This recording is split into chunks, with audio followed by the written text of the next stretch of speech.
연말이 점점 다가옵니다. 연말 준비 어떻게 하세요? 한국에서는 그 연말 준비, 겨울 나기가 이 김장을 막 이 집 저 집 만드는 그 일들, 또는 연탄 뗄 때 연탄을 쫙 뭐 100장 200장 쫙 쌓아두는 그 일들, 창문에 어떤 비닐을 갖다 붙여놓으면서 바람을 막겠다라는 그런 일들로 겨울 나기를 준비했던 기억이 있습니다. 그 모습을 또 많이 보았습니다. 이런 겨울이 연말이 있을 뿐만 아니라 역사의 종말, 우리 개인적인 그 마지막이 있지 않습니까? 오늘 본문에 예수님께서 심판때라라는 종말에 대한 그 말씀을, 단어를 쓰신 것을 우리는 보게 됩니다.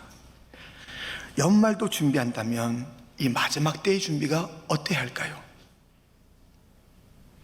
오늘 이런 것을 구하는 자가 있어요.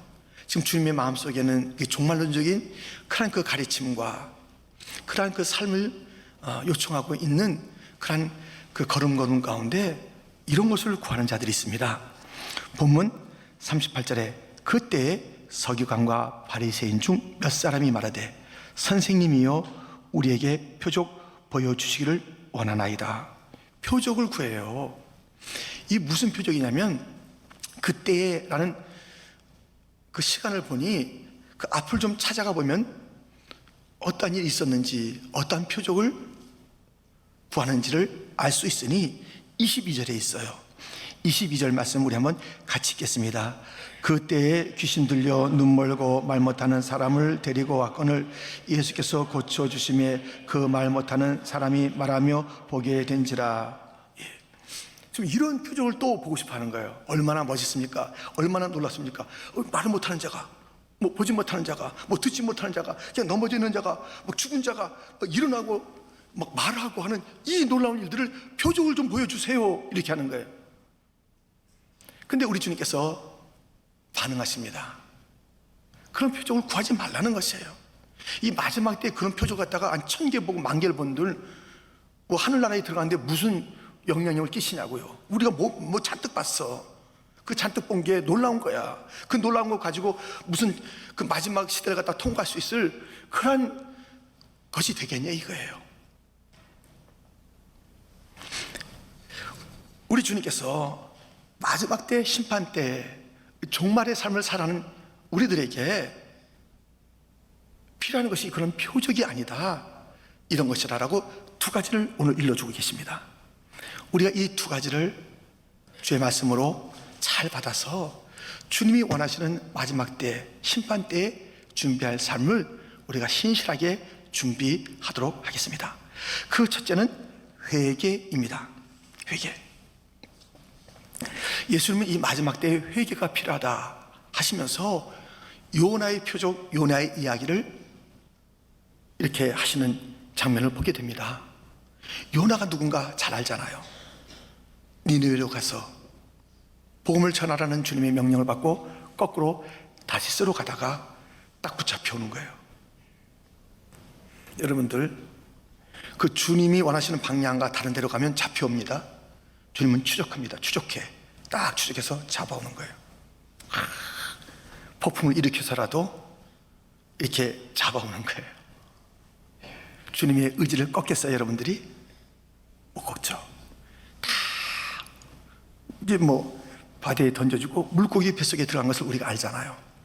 물고기 뱃속에서 그는 이러한 기도를 드린 것을 보게 됩니다. 요나서 2장 1절부터 보면 요나가 물고기 뱃속에서 그의 하나님 여호와께 기도하여 주께서 나를 깊음 속 바다 가운데 던지셨으므로 큰 물이 나를 둘렀고 주의 파도와 큰 물결이 다 내 위에 넘쳤나이다. 9절 말씀 같이 읽겠습니다. 나는 감사하는 목소리로 주께 제사드리며 나의 손을 주께 갖겠나이다. 구원은 여호와께 속하였나이다 하니라. 아멘. 이 얼마나 이 물고기 뱃속에 들어가 보셨어요? 안 들어가 보셨으면 우리가 정말 말을 하지 말아야 되는, 뭐 물론 저도 그렇습니다만은 얼마나 이게 얼마나 이게 황당하냐고요. 물이 막 차오르고 냄새가 나고 이 죽음 죽음과 방불한 그런 상황이에요. 인생의 밑바닥 치고 그런 밑바닥이 어디 있겠습니까? 거기서 감사하는 요나입니다. 여러분들 감사할 때 어떤 상황에서 감사하세요? 뭐 잘 풀릴 때 누구든지 예 감사합니다 할 수 있겠지만 완전히 바닥이야, 죽을 것 같아. 거기서 감사할 수 있을까요? 요나는 그렇게 했어요.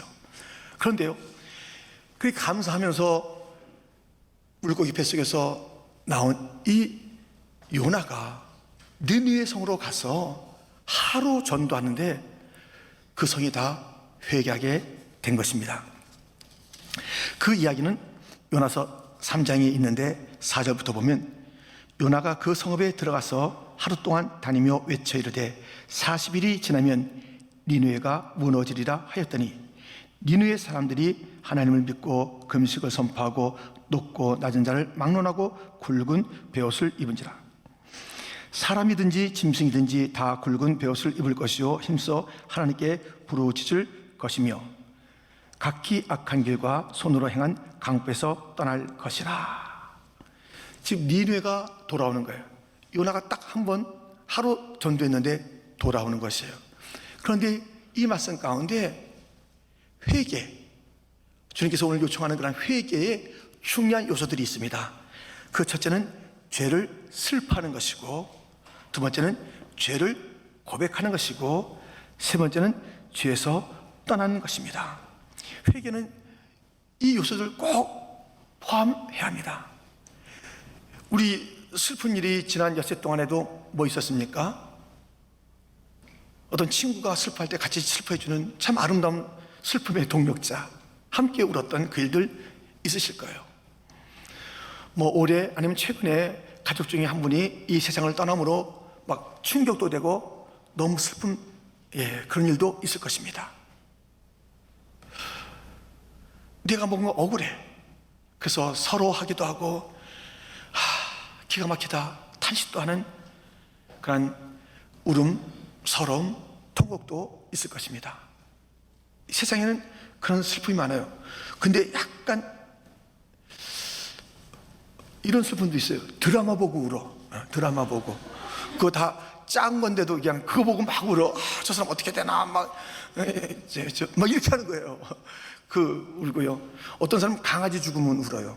저는 이 강아지가 죽어서 거의 우울증 비슷하게 빠지는 그런 그 일들도 봤어요. 또 이해가 되더라고요. 몇 년 동안 같이 있던 강아지가. 근데 많은 슬픔과 눈물과 통곡이 있겠지만 가장 큰 통곡은 내 죄 때문에 울어야 돼요. 내 죄 때문에. 가장 큰 슬픔은 내 죄, 이거보다 더 큰 슬픔이 어디 있겠어요? 다윗도 많은 슬픔의 삶을 살았습니다. 가정에서는 버렸나 싶을 정도도 아버지가 잘 안 거들떠봤어요. 형들은 무시했어요. 엄마는 잘 등장 안 합니다. 뭐 밖에서 생활할 때도 항상 쫓기고 힘든 슬픔의 시간들로 가득 찼던 다윗에게 가장 큰 슬픔은 자기의 죄 때문이었어요. 시편 38편 4절부터 보면 내 죄악이 내 머리에 넘쳐서 무거운 짐 같으니 내가 감당할 수 없나이다. 내 상처가 썩어 악취가 나오니 내가 우매한 까닭이로소이다. 내가 아프고 심히 구부러졌으며 종일토록 슬픔 중에 다니나이다. 슬퍼하는 이 시편 38편, 그리고 성경 전체에 그가 죄 때문에 슬퍼하는, 자기의 죄 때문에 슬퍼하는, 자기가 무슨 이게 속상한 게 많았는데 이 죄 때문에 막 통곡했던 그 모습을 우리는 보게 되는 것이에요.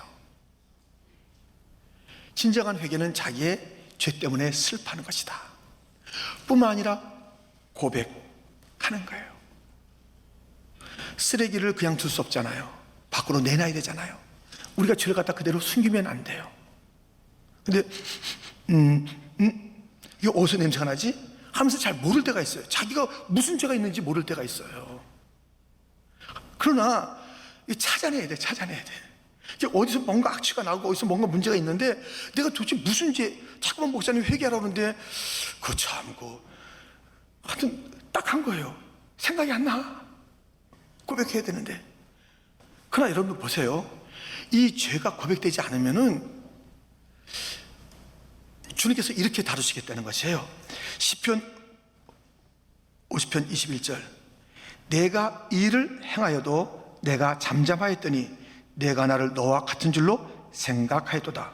그러나 내가 너를 책망하여 네 죄를 네 눈앞에 낱낱이 드러내리라 하시는도다.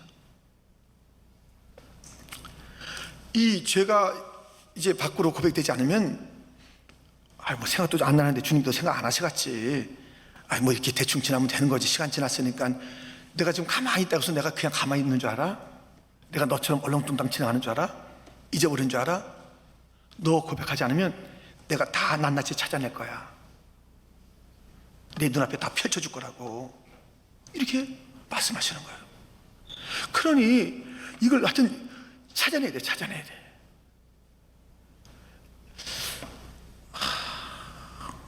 잘 모르고 지날 때가 많은 거예요. 저도 제 안에 그런 것이 있었나 생각도 못하고 지나면서 이번에 청년 그 사역을 지나면서 내가 내 안에 죄가 있구나. 우리 청년들을 잘 헤아리지 못한 이름은 담임 목사인데 그런 것들이 많이 생각나더라고요. 잘 몰랐어요. 어떨 때는 제가 좋은 남편인 줄 이렇게 많이 생각하고 있는데 너무너무 그 아내의 고통을 모르고 지나는 거예요. 한 번도 이거 합시다 라고 말하지 못하고 사는 그 여인인 것을 제가 모르는 것이에요. 하나 하는 게 있어요. 사진 찍을 때 사진 찍어요. 이렇게 와야 사진 찍어요. 이렇게 해요. 왜 저렇게 사진은 적극적일까 하는데 다른 데서는 자기 의견을 내본 적이 없어. 남편 목사가 가면 가는 거고 앉으면 앉는 거고 먹으면 먹는 거고 교육자나 교인들 앞에서 이렇게 말을 갖다 너무 내세우면 안 되는 거고. 그런데 내가 너무 무심했다. 내 안에 무심한 죄, 청년들을 제대로 사랑하지 않은 죄들이 있는 걸 잘 몰랐어요.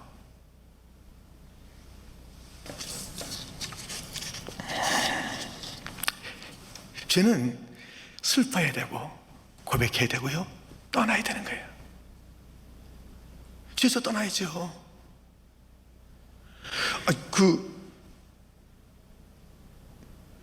무슨 쓰나미나 무슨 지진이 있을 때 막 짐승부터 도망가는데 들쥐가 도망가고 막 개미가 도망가고.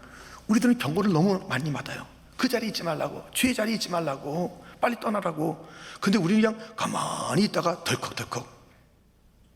민수기 16장에 고라, 그 가족, 그 함께 했던 자들이 죄의 자리에 막 모세를 뭐라 그러고, 그 모세를 뭐라는 것이 이제 하나님을 대적한 것이고, 이 죄를 져서 심판에 임하게 됐는데 빨리 거기 피하면 좋겠구만 그대로 있다가 다 땅에 갈라져서 죽는 그 일들이 있는 것이에요. 피해야 돼요. 도망가야 돼요. 이 죄. 그래서 우리 예수님께서는 이 죄를 요나를 통해서 니느웨 사람들이 회개했는데, 요나가 누구냐고요? 대단한 면도 있지만 참 딱한 모습을 계속 갖고 있었으니 도망했다가 물고기 뱃속에 들어갔다가 나왔다가 또 뭐 복음을 전해서 막 수많은 자들이 구원받는 것을 봤다가 그것도 좀 약간 속상하듯이 이 정말 구원받는 게 좋은가 할 정도로 뚱 하고 있는 그런 자의 하루의 전도를 통해서도 수많은 자들이 다 돌아왔다는 것이에요. 그 자신이 용서의 그 근원은 아니에요. 그냥 메시지를 전한 것이에요. 그런 자의 복음 증거를 통해서도 수많은 자들이 돌아왔다. 그보다 큰 내가 너에게 복음을 전하는데 회개하지 않으면 어떻게 할 거야?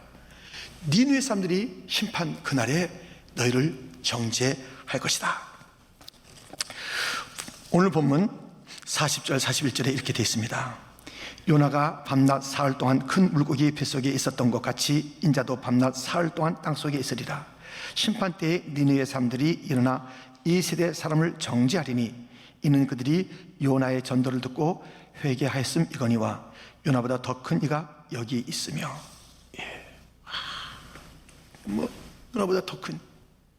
그러니까 요나가 전했을 때도 회개한 니네 사람들이 예수님이 직접 오셔서 용서를 바로 해주시는 그분이 이렇게 복음을 전했을 때 회개하지 않고 지나면은 그때 니네 사람들이 다 와 몰려가고 12만 명이 몰려가지고 니들이 뭐냐, 우린 요나 그 좀 삐딱한 요나의 얘기도 듣고도 우린 돌이켰어, 회개했다고, 슬퍼했다고. 너희들은 그 진정한 사랑의 예수님의 복음을 듣고도 왜 그러고 회개 안 하고 여기까지 왔냐, 심판 때까지. 정죄가 있다는 것입니다. 우리 이 모든 죄의 문제를 해결해야지 마지막 날을 제대로 맞는 것이라고요. 그렇지 않고서는 우리 갖다가 막 우습다고 하는, 정죄하는, 안타깝다고 하는 저런 멍충이들이 어디 있나 하는 그런 얘기를, 그 날이 오기 전에 우리는 다 우리의 죄로 인한 슬픔이 있어야 되고 죄를 좀 찾아내야 됩니다. 지금 여러분들 너무 제가 오랫동안 숨어 있어서 죄가 죄인지 몰라요. 그러니까 주님, 죄를 깨닫게 해주십시오. 우리가 주일에 와서, 또는 여러분의 셀 모임에서, 또는 여러 가지 우리가 이제 그 행사를 진행하면서 나의 모습을 찾고 발견하는 그 가운데 이런 집회들을 통해서, 뭐 푸니마 워십을 통해서 하여튼 어떻게든지 네 그 모습을 보면서 고백하고 거기에 삶에서 떠나고 하는 이 회개하는 것이 너무너무 귀한 것이에요. 여러분들, 참 이 요나보다 더 큰 이가 계세요. 우리 생각을 좁은 데 가두지 마세요. 우리 생각을 좁은 데 가도 뭐 회개는 이렇게 하는 것이고 죄는 이렇게 하는, 이게 다 이것은 용서받지 못할 거야, 이것은 안 해도 될 거야, 이것은 내가 뭐 생각도 안 해, 왜 자꾸만 목사님이 회개하라는 거, 뭐가 뭔지 모르겠어, 이렇게 우리가 자꾸만 어떤 거에 가두지 마세요. 자, 우리의 그 모든 죄를 다 씻어주길 원하시는 그 주님, 다 용서하시기를 원하시는 그 주님, 회개 안 하면 낱낱이 우리의 죄가 다 드러내지만 회개하면 다 잊으시는 그 주님 앞에 그 용서와 그 회개의 복음에 대해서 큰 그림으로 우리에게 찾아오신 예수님 앞에 회개하지 않는다면 자그마한 속에서, 하루 속에서 못마땅한 그런 요나의 외침 속에서도 놀라운 역사가 일어나는데 그 앞에 회개하지 않는다면 이게 무슨 일일까요? 우리 예수님께서 오늘 회개하라 하시고 두 번째 마지막을 사는 중요한 삶의 단어, 그 방향은 지혜가 필요하다고 말씀하고 있습니다. 42절 말씀 우리 한번 같이 읽겠습니다. 심판 때에 남방 여왕이 일어나 이 세대 사람을 정죄하리니 이는 그가 솔로몬의 지혜로운 말을 들으려고 땅끝에서 왔음이거니와 솔로몬보다 더 큰 이가 여기 있느니라. 아멘. 지혜에 대한 이야기, 이 마지막 때 지혜가 필요해요. 회개함이 필요하고 지혜로움이 필요한 거예요.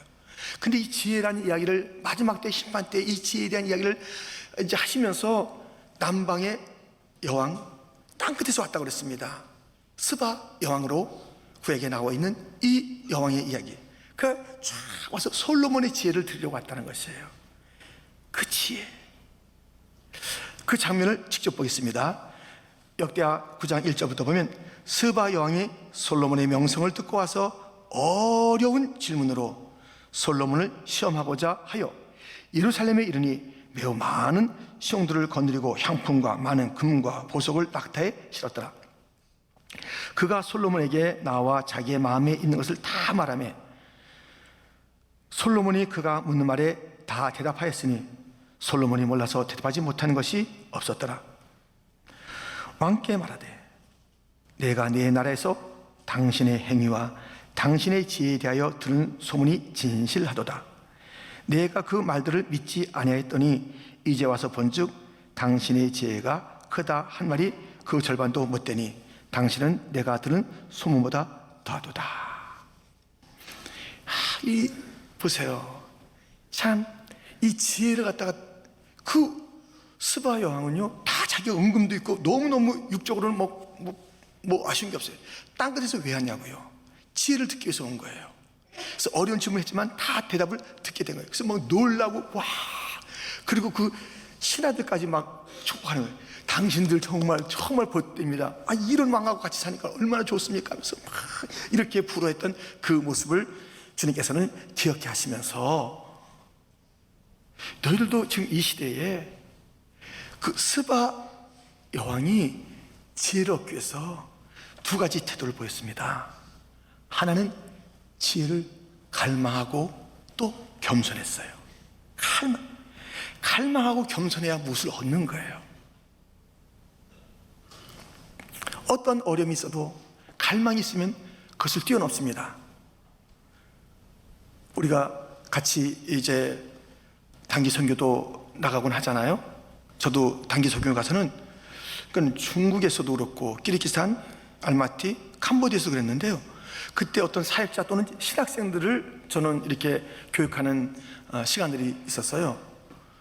물론 가까이 있는 그런 교우들도 만나기도 하고 다른 사역의 옆에서 같이 서 있기도 했던 그런 일들이 있는데요. 그들 신학생들과 또는 사역자들을 만났을 때 좀 놀라운 것은 아주 멀리서 온다는 거예요. 몇 시간 강의를 듣기 위해서 멀리서 행색이 남루해진다, 옷도 못 갈아입는다, 차비가 든다, 먹는 것도 시원치 않게 그냥 정말 막 굶주려서 오는 그 갈망이 있더라고요. 그 갈망, 겸비함이 있어요. 어떤 저보다 정말 인생의 선배들이 막 연세도 70, 80대인 그런 선교사님들도 오시기도 해요. 어떻게, 근데 강의 끝나고 그분에 가서 이제 들어야 돼요. 얼마나 하나님에 대해서 풍성한 그런 일들을 갖고 있는지 제가 배워야 될 그런 분들이 겸비하게 와가지고 갈망하는 갈망. 이번에 우리가 청년 다민족 집회를 하면서 청년 사역자들이 오지 않았습니까? 근데 제가 이제 많이 놀란 거예요. 도대체 이 청년 이 사역자들이 각기 자기의 그 영역이 있는 거예요. 어느 교회에서 EM을 갖다 섬기기도 하고 또 기도원 섬기기도 하고 그러는 거예요. 그 자기 일들도 참 바쁜 사람이고 거기서 잘하고 계세요. 그 잘하는 것만도 쉽지 않은 일인데 이분들이 그것은 좀 다르더라고요. 이 다르니까는 와서 한마디 하니까 딱 움직이는 거야. 가슴이 넘치는 거야. 어제 새벽에도 설교하신 그 목사님이 33. 근데 설교를 길게 하지도 않았어요. 짧게 한 것이에요. 아줌마한테 인사합니다. 그래서 안녕하십니까. 이게 그렇게 시작하더니 그런 이야기를 우리가 잘 못 들어봤거든요. 일세 어른들 감사합니다. 막 진정어리게 이렇게 하는 거예요. 그리고 기도해달라는 그런 이야기. 우리가 이어갈 것은 하나님의 이름이라는 그런 메시지를 잠깐 했는데 참 울림이 크고요. 또 제프 현 목사님의 그 말씀. 근데 제가 몇 날을 그분들과 같이 보내게 됐어요. 하여튼 좀 만날 이제 같이 보내게 됐는데 그분들이 세상을 움직일 만한 그 메신저가 된 것, 그 젊은 나이에 그 비결을 알게 됐어요. 똑같아요. 스바 여왕하고 갈망과 겸비함이 있어요. 갈망하는 거예요. 무슨 얘기를 하면 다 쓰는 거예요. 사실 좀 미안합니다만 다른 데 집회를 가게 되면 자주 가는 건 아니지만은 가게 되면은 다른 강사도 비슷하다고 생각돼요. 그 설교하고 강의할 때 나가고 싶어요. 식사할 때 알겠습니다 하고 식사 간단하게 하거나 또 이렇게 하면서 가는 정도예요. 그렇지 않고서는 좀 쉬었으면 좋겠어요. 어떤 분은 또 막 힘이 있어서 여행도 하고 누구도 만나고 하는 그런 있지만은, 그런데 이 청년 사역자들은요, 우리 교회를 알고 싶어 하는 것이고, 막 다른 사역자들 막 배우고 싶어 하는 것이고, 자꾸 근데 그것이 이번에, 몇 시간씩 누구를 만나는 거예요. 우리 교회 사역자들을 만나기도 하고, 듣기도 하고, 살피기도 하고, 묻기도 하고, 그 장로들을 만났을 때 막 장로들 자꾸 묻기도 하면서, 그걸 다 적더라고요. 가서. 다 적어놔서. 그런 것에 대한 갈망이 있어요. 자기의 방식, 젊었을 때 그것으로 한계로 살지 않아요. 더 큰 이가 계시다니까요. 더 큰 이가 계셔요. 그 하나님 믿는 우리들, 더 큰 이들, 더 크신 하나님을 생각하면서 어떻게든지 배우는 거야. 그것으로 열정도 있고 참 멋있는 것도 많고 건강하고, 그런데요, 막 배우는 거예요.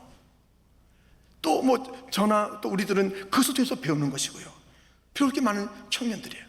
그러니까 시대가 보이는 거예요. 이 하나님의 나라라는 그 차원이 쫙 보이는 거예요.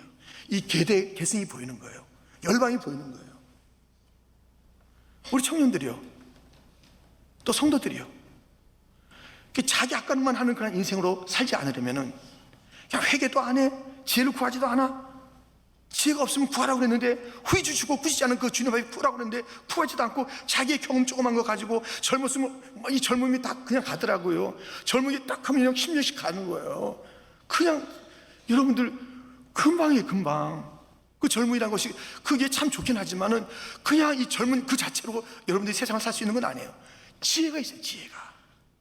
주님께서 그 주님을 지혜를 받아 배우고 또 배우고 또 기도하고, 아니 와서 뭐 잠을 옳게 자나 그냥 주님에 대한 것으로 가득 차 있는, 그러니까 하나님께서 그 젊은 나이에 말 한마디 해도 세상이 움직일 만한 그런 그 비전과 그런 파워가 있구나.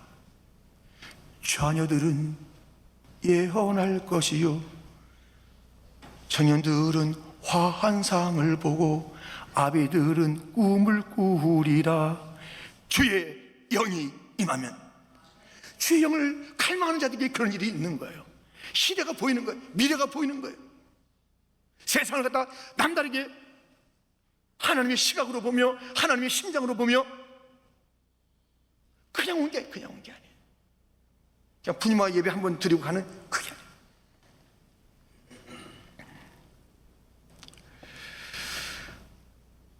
여러분들, 이 지혜가 필요한데요, 마지막에 필요한 것임을 이 말씀으로 일러주었으니 잊지 마세요. 마태복음 7장 24절 25절인데요 우리 한번 같이 읽을까요? 함께 두 절을. 그러므로 누구든지 나의 이 말을 듣고 행하는 자는 그 집을 반석 위에 지은 지혜로운 사람 같으리니 비가 내리고 창수가 나고 바람이 불어 그 집에 부딪히되 무너지지 아니하나니 이는 주를 반석 위에 놓은 까닭이요. 아멘. 여러분들, 지혜의 근원 되신 그 주님부터 그 지혜를 들으세요, 배우세요. 그것은 갈망하고 겸손한 자에게 주어지는 거예요. 갈망과 겸손이 있어야 돼요. 그러면 그 주님께서 꾸짖지 않아요. 야, 귀찮다. 이 지혜를 주시면서 우리 하여금 시대를 보게 만들고, 그 앞날을 보게 만들고, 이 세대를 보게 만들고, 자기밖에 모르는 그런 인생이 아니라 폭넓은 인생이 되게 하고, 그냥 30대에 그 불과하지만 그 말 한마디가 정말 7, 80년 세월을 사는 사람같이 지혜로운 말을 하게 되고, 어디에 있는가? 그 지혜가 어디서 나오는가? 갈망과 겸비한 가운데 있는 거예요. 전 우리 청년들이 참 아름다운 청년이고 너무너무 사랑스럽고 뭐 배울 것이 많은 우리 청년들, 너무 한 사람 한 사람 귀해요. 근데 좀 더 우리가 이런 집회를 통해서 다시 한번 우리들의 그 갈망과 겸비함이 무엇에 대한, 주님의 지혜에 대한. 이 솔로몬은 지혜를 받은 사람이에요. 솔로몬이 그래도 다 대답을 해줬네요, 스바 여왕의 질문에. 근데 그가 이 지혜로운 삶을 살았다고 누구는 못 그래요. 왜냐하면 지혜를 받았는데, 지혜를 가지고 가르쳐줬는데 자기가 지혜로운 선택을 갖다 제대로 못했어요. 조금이 아니죠, 많은 시간 동안 아쉬움의 행보가 그의 인생 가운데 있고, 나중에 돌아와서 어때고 어때다 이렇게 한 거예요. 잘못 걸었다는 것이죠. 지혜로운 삶은 많이 없었습니다. 우리 예수님은 지혜의 왕이세요. 하나님 한 번도 나를 실망시킨 적이 없다고 그렇게 고백했잖아요. 한 번도 그 지혜로운 그 삶, 그 지혜를 부어주심에 실망을 주신 적이 없습니다. 여러분들, 그 예수님의 지혜를 반드시 가져야지 마지막 시대를 우리가 뚫고 나가는 거예요. 아멘? 답답하게 살지 마세요. 오늘의 그 막 현실에 막 전전긍긍하지 마세요. 우리 주님이 계신데, 아니 이 땅에 어떤 지혜자보다, 어떤 메신저보다 더 위대하신 분이, 더 그니가 여기 있으니 이 여왕은 멀리서 땅끝에서 찾아왔다는 것이에요. 여기 있으니, 여기 계신 그 주님 앞에 왜 안 구하는 거예요? 지금 어디 갔다 오라는 거예요? 그 어떤 말씀 하나 듣기 위해서도 수많은 걸음을 오는 그런 사람들이 온 땅에 있는데, 청년들이요, 여기 주님이 계십니다. 여기서 그 크신 하나님을 만나시고 그분의 큰 지혜를 얻어서 이 시대를 크게 하나님 심장을 가지고 살아가고, 많은 자들을 품고 참으로 그 어린 세대에게도 도전과 뭔가 감동을 주며 자기의 동시대에 다르게 움직이며 다음 그 동생들 세대가 있잖아요. 곧 그들이 청년으로 올라오는 청소년 어린이들이 있는데 그들에게 이제는 막 안심이 돼요. 안심이. 아니 우리 이 기도 막 이런 기도 갖다 누가 하나 괜히 걱정했네. 우리가 그런 청년들이 있는데 더 뜨겁게 이 일을 갖다 하고 있는 청년 세대가 있는데 하나님 앞에 갈망하며 겸비하게 무릎 꿇어서 하나님의 지혜를 품고 살아가는 청년 세대가 있다는 것을 생각하니까는 너무 기쁜 거예요. 더 잘 걸어야지. 그들에게 좋은 팀들이 돼줘야지. 여러분, 마지막 때 엉뚱한 거 붙잡지 마세요. 하늘나라 들어갈 때 미안합니다, 대부분 쓰레기예요. 쓰레기. 뭐 이것저것 다 하지만 그 가져가면 하늘나라에 이 땅에서는 좀 필요할 게 있어요. 이 세에서는 필요할 게 있지만 심판대가 온다고 주님께서 말씀하고 있잖아요. 그러니까 심판대를 준비하는 영원한 세계를 준비하는 게 지혜롭잖아요. 그 준비가 뭐냐 이거예요. 회개하라 이거예요. 그 준비가 뭐냐, 지혜로운 그 주님의 지혜를 가지고 세상을 바라보며 살아가는 자가 되라는 것이에요. 그것이 마지막 때에 흔들리는 모래 위에 세운 그런 사람 같지 않은 삶을 살게 된다는 것입니다. 우리 그렇게 가야죠. 아멘. 네, 저도 아직까지 뭔가 숨겨져 있고 모르는 것도 있겠지만 숨겨져 있고 더 솔직해야 될 그런 죄가 저도 있어요. 고백하고요. 고백하고 또 여러분들 있을 테니까는 분명히 있을 테니까는 제가 그냥 끌어들이는 게 아니에요. 같이 회개자 끌어들이는 게 아니라 여러분도 있지 않겠어요? 숨겨져 있는 죄 우리 고백하고 깨끗해요. 우리 주님이 죽으셨는데 자꾸 우리 주님 십자가 또 못 받겠냐고요. 좀 이제 정결한 삶을 이렇게 살아가고요. 주님의 지혜를 담아서 한마디 한마디가 시대를 막 변화시킬 수 있는, 시대를 감동시킬 수 있는, 그리고 그 행보가 너무 성경적이며 성령적인 그런 삶을 살아가는 그런 삶을 우리 살아가요.